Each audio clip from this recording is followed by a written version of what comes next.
Welcome to the Herd and 10 podcast. Here's your host, Jake Fortinsky.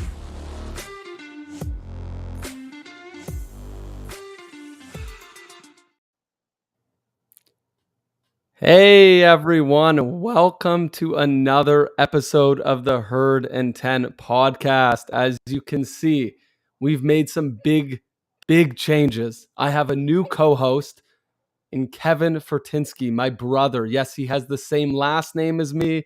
He's just as crazy as me when it comes to the Buffalo Bills. And we are going to have an amazing season with you all. We took a nice long break, but believe me, we're not going to disappoint this year. We never do disappoint, and we're definitely not going to disappoint. Let me just start by saying welcome. I am sorry we haven't been here in a few months, but we're back and we're ready to roll. And the Buffalo Bills are in training camp. They're almost done training camp, and they're going to be entering an incredible preseason and hopefully the greatest season us Bills fans have ever seen. Kev, how excited are you both to be on the show, to be the official co-host of the show, but also to get the opportunity to talk more about the Buffalo Bills than we already do? Yeah, couldn't be more excited, especially with this season coming up. You know, expectations are sky high. I think we made some great moves in the off season, and I think we're ready to win this year. We mean business. We're a Super Bowl favorite going into the season. Let's do it. Love it. Love it. It's going to be a great year. I mean, this is kind of one of those years where it's Super Bowl or bust. Let's start out by talking about training camp so far. So the Bills have been at training camp. There's been some good things, some bad things. There's been some injuries. There's been some players that have impressed that I don't think people expected. We have a hell of a rookie class. I'm hearing things like no one's ever seen a rookie class like this, that the Bills didn't miss on a single pick. I mean, they're talking about guys like Benford, who I believe were in the 5th or 6th round, and these guys are just showing up and showing out. And it's kind of getting interesting where we thought that all these positions were locked up, but before you know it, guys are stealing positions from each other. I mean, Jamison Crowder, let's start with that. Let's start with the receiving core. Well, let's talk about the slot receiver. They bring in Jamison Crowder, who's supposed to be pretty much a better version of Cole Beasley, someone who has more speed and even more deep threat abilities. And he's been hurt to start training camp. And already we have Khalil Shakir basically trying to steal the spot. You have Isaiah McKenzie, who everyone is saying has been unbelievable. I've heard comparisons to Tyreek Hill. Now, I'm not saying Isaiah McKenzie is Tyreek Hill, but they're saying that training camp so far, he's like blazing past guys. He's not dropping the ball. He's got incredible chemistry with Josh Allen. What are you thinking about this situation with the slot receiver? It feels like we have more than one, more than two. We have maybe 3 good players that could easily start every single game this year. Yeah, I love the options we have at slot receiver. I was calling for it last year to have Isaiah McKenzie play more. Beasley really struggled last year. I thought he had a lot of drops. I thought he looked a step slow. Obviously, he was distracted by the whole COVID situation. There were so many issues, I thought, last year at slot receiver. And the 1 or 2 games that McKenzie actually got to play and start, he looked fantastic. He looked way better than Beasley. I think McKenzie is a huge upgrade on Beasley. And the fact that we then picked up Jamison Crowder, who, by the way, has roasted us in the past. I feel like every time we played him, he went off. I can remember multiple games where he had basically career days. And the guy is a similar type player to Beasley in that he can get open a lot. He can maybe go deeper more than Beasley. I think he even has more speed. And, you know, to have Khalil Shakir as a even a third option and possibly a guy to, play as a fourth receiver on the field, maybe play some slot and play some outside receiver. I think the depth there is phenomenal. You have a couple guys who aren't going to make the team probably in Marquez Stevenson and Tavon Austin, because there's simply no room for them on this roster, because we are a stacked roster and we are super stacked at the slot receivers position. Yeah, it's pretty incredible. I don't remember a time where we had truly quality players that were not making the team because we just have so many. I mean, the greatest problem you could ever have. And it's something that the Bills have not always had. Don't get me wrong, the Bills have been good for a few years now, but they've never had this kind of depth. They've always been like one or two injuries away from just falling apart. You know, even when McKenzie, well, we didn't all know McKenzie was going to be this good, but you look at a couple years ago, Beasley, if he got injured, all of a sudden we're panicking. Who's going to help us in 3rd and 2? Who's going to help us in 3rd and 3? Now, there's no concern at all. I mean, if McKenzie goes down and Crowder goes down, we have Khalil Shakir, who looks fantastic. I've watched a lot of the clips. I haven't gone to training camp. We live, as a lot of you know, me and Kevin, we're in Canada. We're not that close by. We're close enough, but we're not that close to training camp. So we haven't gotten to go. But watching some of these clips, this guy is truly special. And again, I got to keep going back. Brandon Beane is killing it in the draft. He just keeps drafting great player after great player after great player. I mean, let's not forget he drafted Josh Allen. Many people had doubts about him too, and I don't see them speaking anymore. And we were concerned, Josh Allen getting 40 plus million a year. Big problem. Don't think so. It's looking pretty good now after some of these contracts that have gone out this offseason. I'm pretty pleased with the Josh Allen contract, just like I'm sure we're all going to be pleased when Jordan Poyer signs, because he's not going to get overpaid, because the Bills don't overpay players anymore. That's just not the way we roll anymore for the most part. I'll be talking later in the episode. There is a signing we made that I think was a little steep for the position, but I'll bring that up a little bit later. I want to just mention before we move on, Cole Beasley, I'm sorry, the guy's a prick. If anyone out there who's watching now saw his tweets, he's saying that he left the Bills because he didn't like the way we're doing things anymore, that the organization has issues. I'm sorry. You are a buffoon. You were a great player for the Bills, but you are a buffoon for saying that. The Bills organization is excellent right now. We have no issues. No player ever in the right mind would leave a team that's in the opportunity to win a Super Bowl, that is the favorite to win the Super Bowl.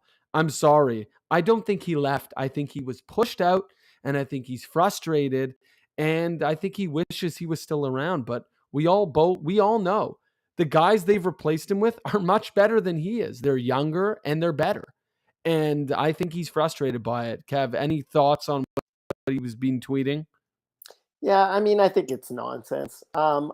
I think the whole COVID situation was tough for him, especially because of the, strict rules in New York and in Bill Stadium in particular.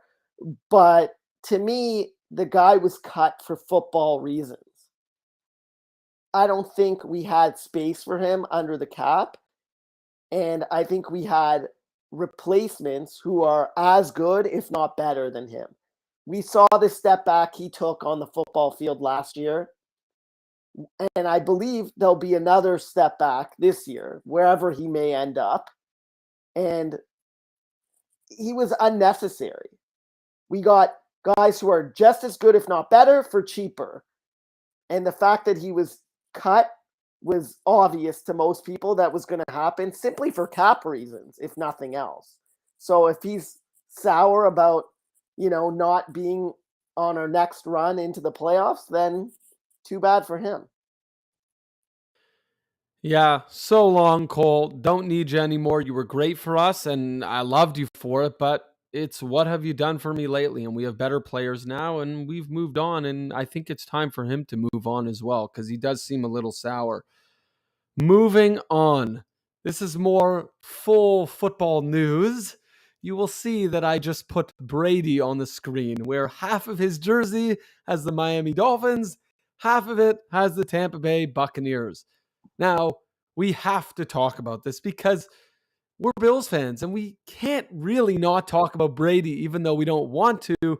We kind of have to. What went on with the Dolphins? I mean, they tried to lure Brady for years, apparently, while he was with New England, while he was with Tampa Bay. They offered him a stake in the organization.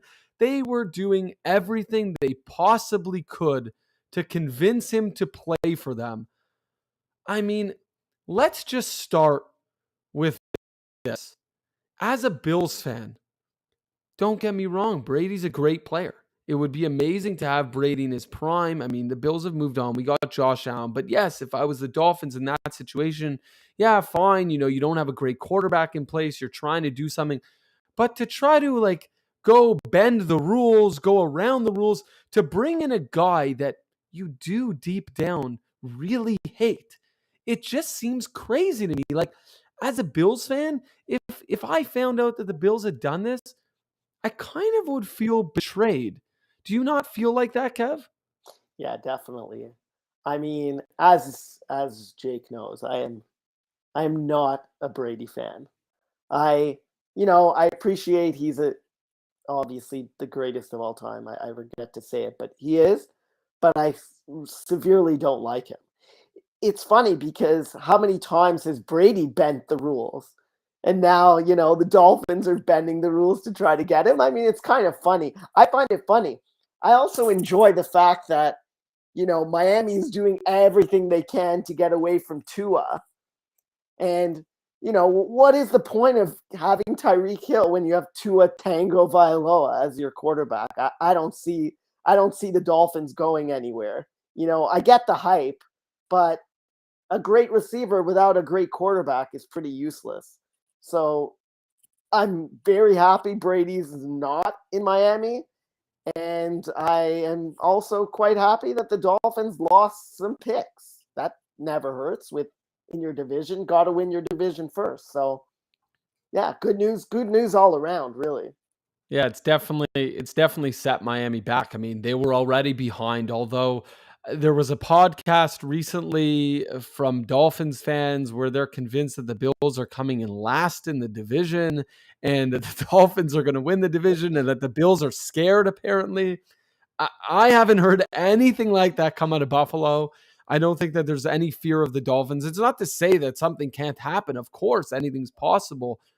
But when we look at this division, I mean, the Bills are pretty far ahead, even of New England. There's been some rough stuff coming out of New England. They're not pleased with the quarterback play so far in training camp. Now, it's still really early, but the Bills are the only team that have things completely figured out. And the Dolphins maybe were moving in the right direction, but obviously with all this, you're creating just bad stuff, with the coaching and all the lawsuits. It's just not a good situation. Not just necessarily the roster; it's more of an organizational thing. And as Bills fans, we know we've been through that before, so that's nothing new to us in terms of that. I should also mention Brady, of course, comes out of this unscathed. I mean, there's some question marks there as to whether he did some stuff wrong. I mean, he did take a call from the agent from the Dolphins. He spoke to them. He heard them out. He didn't go to the NFL and tell them that this happened. He kind of just pretended like he didn't happen and threw it under the rug. So maybe he should receive some sort of penalty. He's not going to because he's Tom Brady, but in all honesty, probably deserves something. He was definitely involved with it in some capacity. Yeah, he's definitely escaped punishment before, and I'm sure he will again. But just getting back to Dolphins for 1 second, we've actually won 7 straight games against the Dolphins and 9 of our last 10. So I'm not to say that we're going to sweep them this year, but I don't feel like the Dolphins are very threatening at this point. I get they made some additions, but I don't feel threatened by the Dolphins. No massive concerns. No concern really at all. I don't think there's a whole lot there. I think they have an okay defense. But again, we know this. Without a quarterback, I just don't know how far you can go unless your team around you is perfect. I just don't see how you do any real damage in the season or maybe making the playoffs without a pretty good quarterback. I just think it's really iffy. And Josh Allen loves playing the Dolphins. Yeah, that too. He He seems has to the have his best best games, statistics. minus what he did to the Patriots in the playoffs. Of course, 5 touchdowns, pretty much a perfect game. So it's hard to complain. I mean, he loves his divisional opponents, and we love them too. Moving on to the Bills' defense. So the Bills' defense was the number 1 passing defense last year. And now they go and they beef up their pass rush significantly. And I mean significantly. They add Von Miller. Okay. If you don't know Von Miller, you're living under a rock. Von Miller is one of the, if not the best pass rusher in the NFL. He's one of the reasons why the Los Angeles Rams won the Super Bowl last year.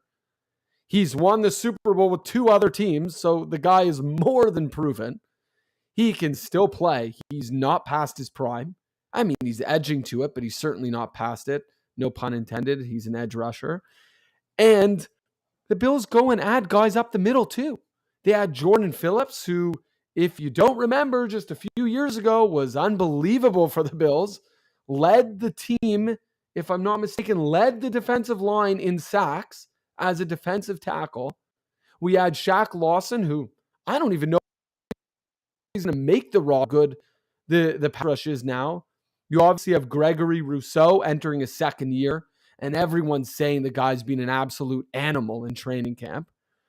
You have Epinesa, who some like to call Espinesa, no idea why, but another guy who kind of on a prove-it situation here. He's, in my eyes, he's on his last legs, but I think there's potential there. I think he could be a good player. I think he could be better in terms of stopping the run versus getting to the quarterback. I don't know if that's going to be his specialty, and it doesn't have to be. They had Daquan Jones or Daquan Jones. I think he likes to be called Daquan Jones now. He's, again, another great player. I mean, the list goes on. The point is, this pass rush is really impressive. How much better can this make our defense if we were already number 1 in the pass? Is our pass going to get even better? I mean, we don't have Trey White right now, but still. Yeah, I think the issue as a Bills fan, if you're a big Bills fan, you watched all the games last year, you never felt like our defense was the number 1 in the league. I know we beat up on some poor teams, but I feel like when it mattered most, you felt like our pass rush was invisible when we needed it. When we needed it against Kansas City, even our run defense was very poor for large stretches of last season against Tennessee, against Indianapolis, against New England. They had some, frankly, pathetic games last year. So I'm hoping that the additions we made are going to plug those gaps. We're going to be able to stop the run, and we're going to be able to pass rush when we need it the most. Von Miller, the guy is a closer. He is a beast. Let's hope he can teach Gregory Rousseau to be even half as good as him, and we could have a 2-headed monster out there on the edge. And the fact that we added some big run stuffers right down the middle in Jordan Phillips, Daquan Jones, Tim Settle, that's going to be huge. I mean, Harrison Phillips, he was okay last year, but we paid all these guys less than Harrison Phillips, and I think arguably they're going to be better than him. You had Star Lotulelei, who absolutely stunk. The guy was completely useless. He couldn't stop the run. He couldn't pass rush. That that was probably the worst signing in the Bean era. So to be able to move on from him and then plug those holes, I think we're going to have a much better defense than we had last year, especially against the elite opponents, which really you're going to need. You need those guys to show up against Kansas City, against Tennessee, against Baltimore, against Indianapolis. Those teams that we need to get over the hump. Even the Chargers. Those are the type of teams you need this pass rush to be elite. Where last year they were maybe you would say middle of the pack. If we can be an elite pass rush, that will elevate our secondary, especially if Trey White misses a good chunk of the season and then maybe takes some time to get back into form. So I think the sky's the limit with this defense. Yeah, let's not forget this schedule the Bills are facing is a hell of a lot tougher than it was last year. And that's how it goes. When you're a good team, your schedules are going to get tougher. So you nailed it. I mean, this pass rush needs to be better than last year. We got away with it. We're not going to get away with it again if you don't have a pass rush that's up to snuff. I mean, when I look, though, at this roster, and I should mention, I don't know if we've noted, Tim Settle, of course, added as well up the middle on defensive tackle. This defensive line, to me, is pretty much the best defensive line I can think of, firstly in the league, but also since the Bills had Mario Williams. There was a year, I don't know what year it was, we had Kyle Orton as our quarterback. That year, our defensive line was unbelievable. We shut down Aaron Rodgers. We shut down multiple quarterbacks that year. And that was a season where, honestly, I thought that they were going to get us into the playoffs. We were such a bad team, but yet we almost made the playoffs because our defensive line was that good. And we've talked about this before. Is the defensive line is important? Is it not? I think if you have an elite defensive line, it makes a massive difference. The difference between a mediocre line and a good line, yeah, maybe it's not a massive. If you have a good team on the rest team, maybe you don't have to spend all your resources there. But if you bring a line in the way the Bills have this year, it's going to make a difference, especially in the type of games that we're going to be in. And most importantly, for the playoffs. Like, that's what this is all built for. The Bills need to make the playoffs. Like, there's no question, if we don't make the playoffs, it's the biggest failure. We need to make the playoffs. But in all honesty, like I said right at the beginning of this episode, we're pretty much a Super Bowl or bust type of situation here. So you better believe that this defensive line was brought in for the playoffs. This was brought in for Patrick Mahomes. This was brought in for whoever else makes the playoffs at that level. Maybe it's Baltimore and Lamar Jackson, although I don't think we have an issue with them, as we've shown before. But, maybe it's Tampa Bay and Brady. Whatever the case, that's what these guys were brought in for the Los Angeles Rams. Like, that is what this line is here for. So I think we're going to be special. I think this is truly a number one type of defense, not like what we had last year, which was, we'll call it a number one defense, but we all know a lot of that was because of the teams we played, not necessarily because of the caliber of the defense.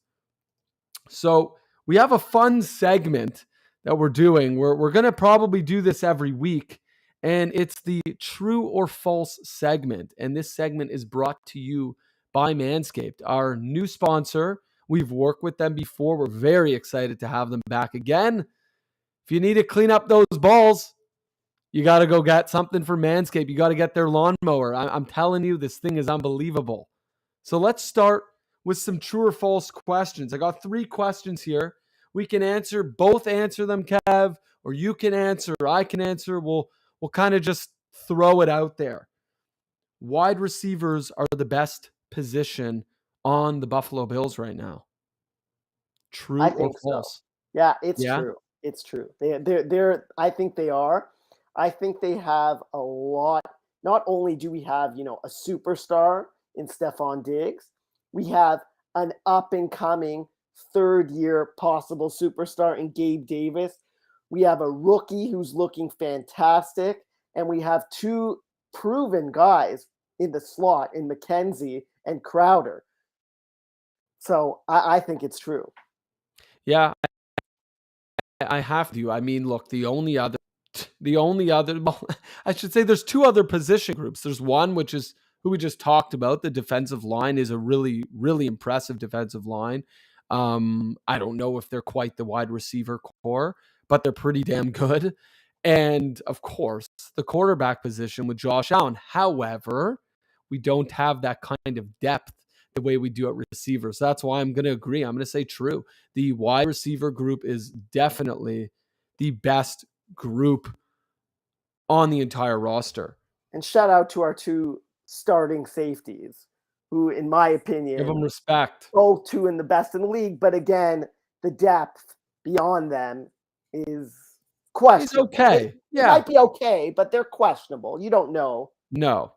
Exactly. No, I mean, they are. If we have an injury at receiver, no big concern. We have enough guys. I mean, I'm not saying I want to lose Diggs, but we can survive without our top receiver. We could survive without Diggs.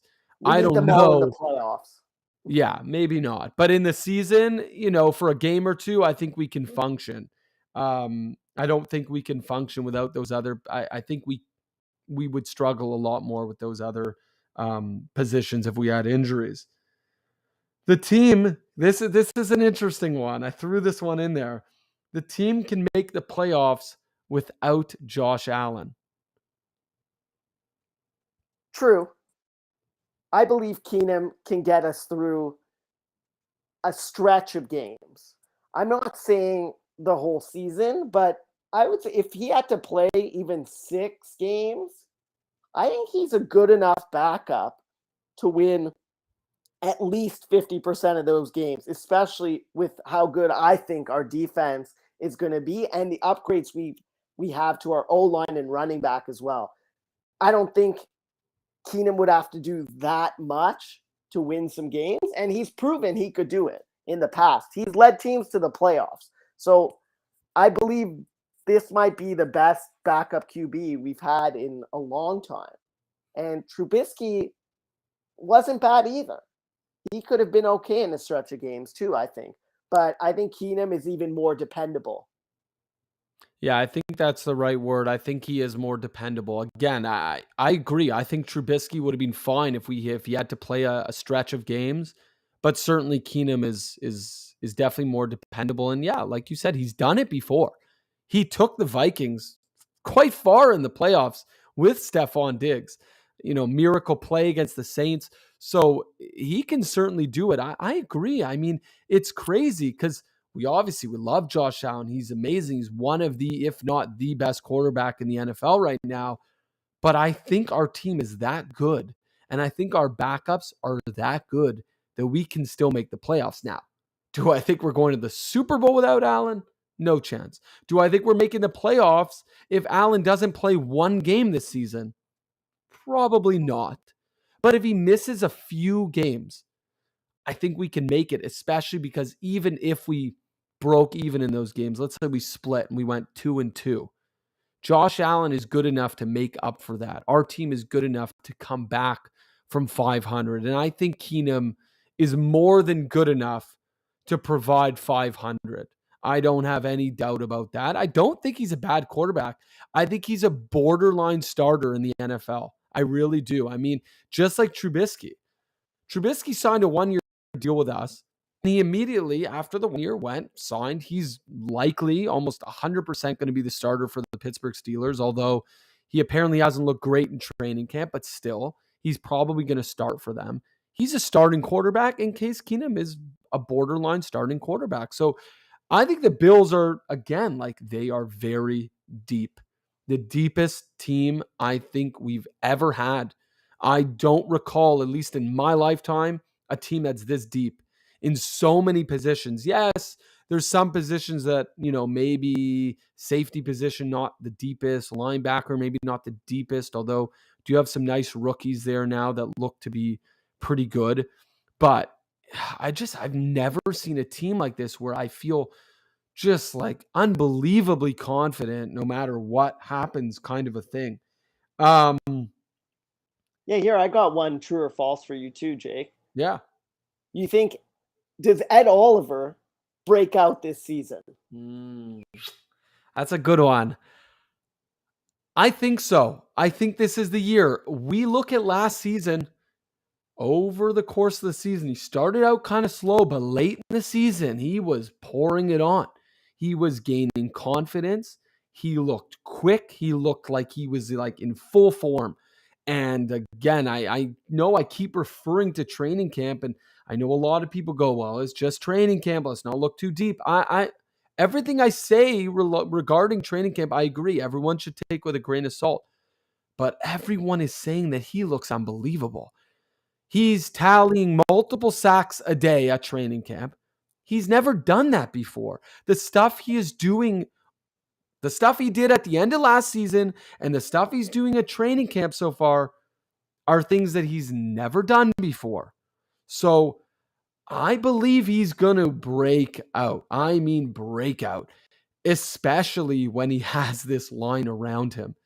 Von Miller is going to help him go to new heights. He's finally going to get to where he should be. When we drafted him that high in the draft, there were high expectations and he never met them.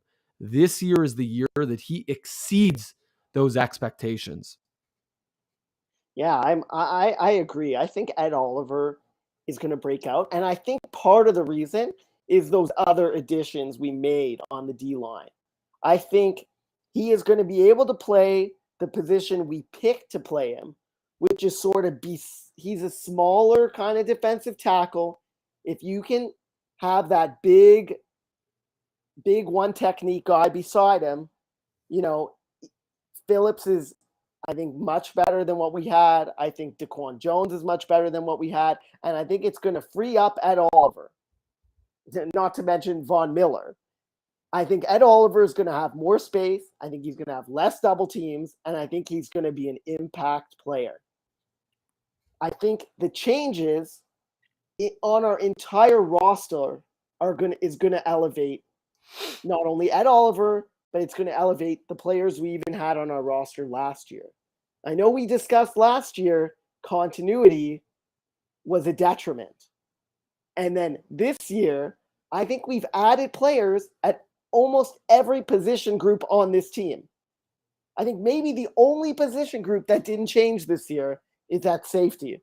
I think every other position group we made additions, and I think those additions are going to help us be not so predictable, and we're going to come out this year and come out to a good start this season, when last year we really struggled to get it together. Even though we had continuity, it affected us negatively. I think the additions that we made this year, the changes that Bean and McDermott were willing to implement in the offseason are going to pay huge dividends this season. I think we're in for a massive year.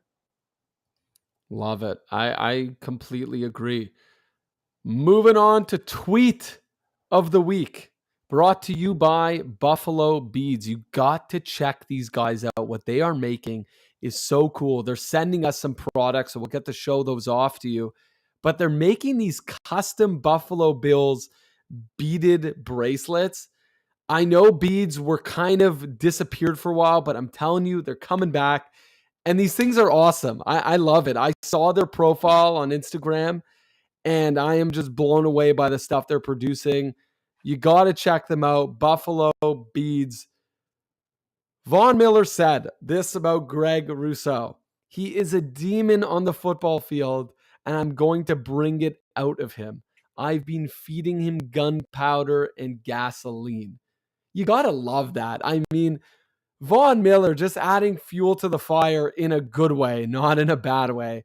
And Greg Rousseau, this guy, I mean, when you look at him, the length he has, we expected big things out of him last year. Now, didn't entirely come to fruition, although he was pretty good. Started every game.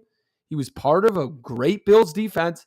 And now he's running on opposite side, bookends with Von Miller. You got to love that. I mean, it's a super exciting time for a guy like Gregory Rousseau coming into his second year. He's still got his braces. Got to give him love with the braces.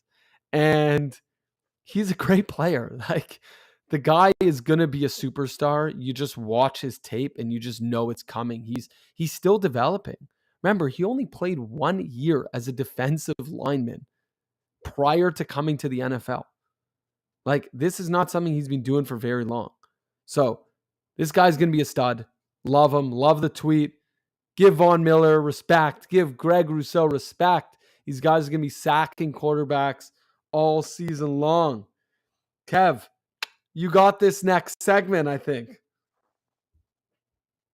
Yeah. So, Jake, who do you think, if anyone, will the Bills sign from outside the organization before the season starts? This is a fun one. I got the name right up here. OBJ, baby. Odell Beckham Jr. He's available and he's a winner. Now, prior to last season, I would have said, no, he's a cancer. You can't bring him on the team. He's negative this. He's a negative Nancy. But he just won a Super Bowl. He's played with Von Miller. Give the guy love. I mean, I think he would come.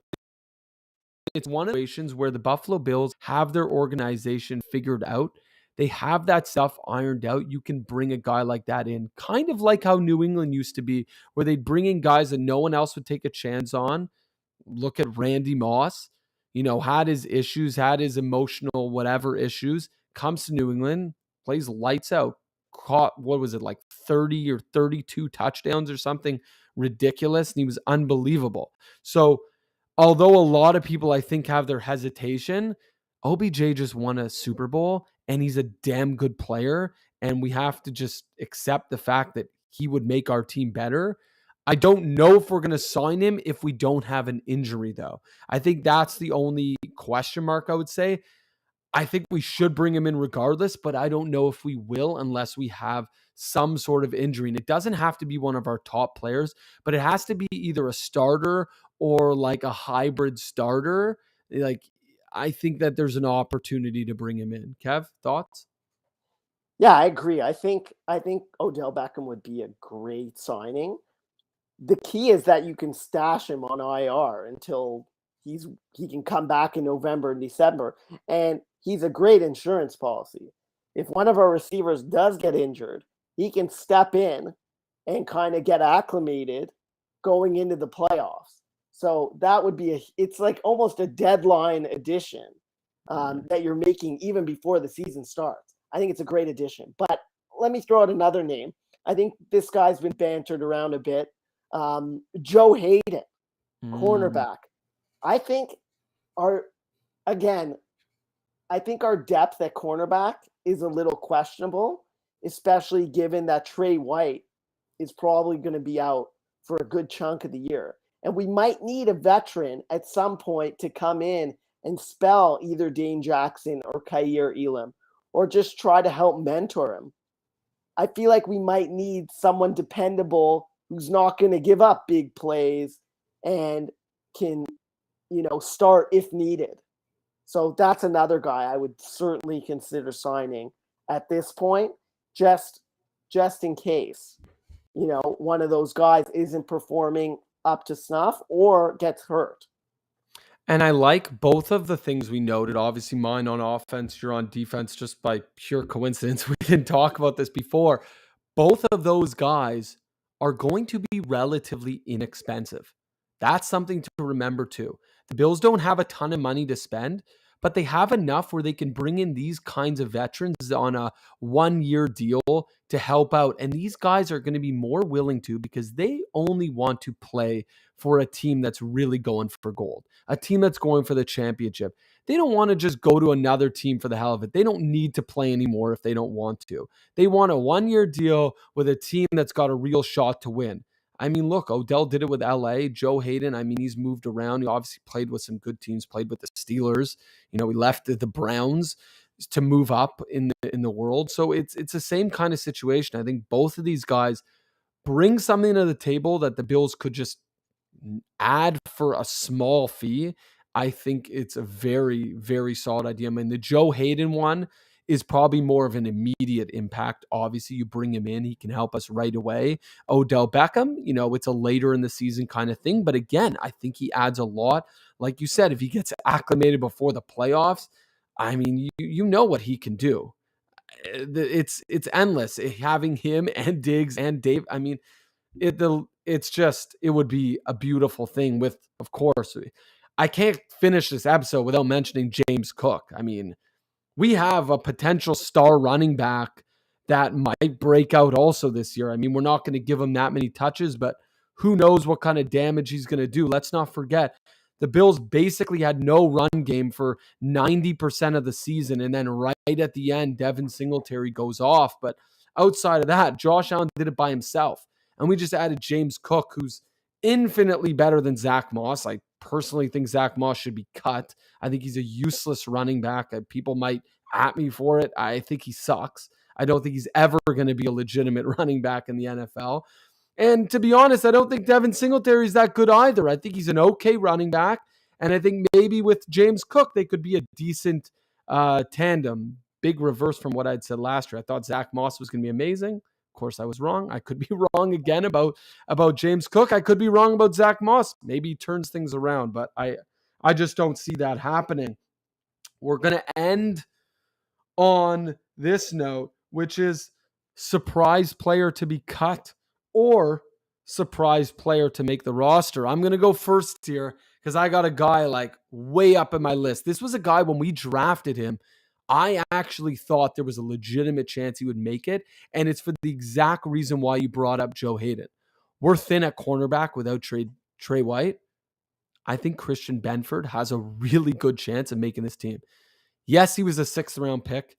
Yes, there weren't necessarily high expectations for him, but he's wheeling and dealing in training camp. The guy looks like a veteran at training camp. He looks really comfortable. They have actually moved him up and given him first team reps against Steph Diggs, and he's showing off and he's showing out. I think he could actually make this team. Kev, you got a guy on your list? Yeah, there's someone who I've wanted to cut for a while, and I don't think this is going to be a surprise. But I am so sick of hearing this guy's name year after year. It feels like he's been on our team forever. But Cody Ford, the guy has got to go. I don't think it should be a surprise. I think it should have happened already last year, mid-season, when the guy couldn't block anyone on Jacksonville, and we lost the game because he couldn't block anyone. You never want to see Cody Ford in any game at any position. So what is the purpose of him being on the roster? So my cut is Cody Ford. The guy was a 2nd round pick, but he stinks. Cut him. He can't play anymore. I go Chevy all day, never go Ford. I mean, in all honesty, I only drive a German car, nothing American. But in any case, Cody Ford has got to go. It's one of those things where you hold on to him because you said it. He was a 2nd round pick. You have high hopes for him. But let's not forget what the analysts said when he was drafted. He was drafted actually as a right tackle. And they all said, he ain't never going to be a right tackle. He's not fast enough. He's not mobile enough. He doesn't have the footwork to do it. Of course, they were correct. He was moved into guard. He was absolute trash at guard. Stinks. The guy can't play. He's done it every year. He's losing battles to backup guys or guys that were signing like a week before the year. That's who he's losing to. The guy can't play anymore. I'm not sure if he's there for competition, but I don't feel like he's much of a competition. So Cody Ford, gotta go. Christian Benford, on the other hand, really want to see the guy make the roster.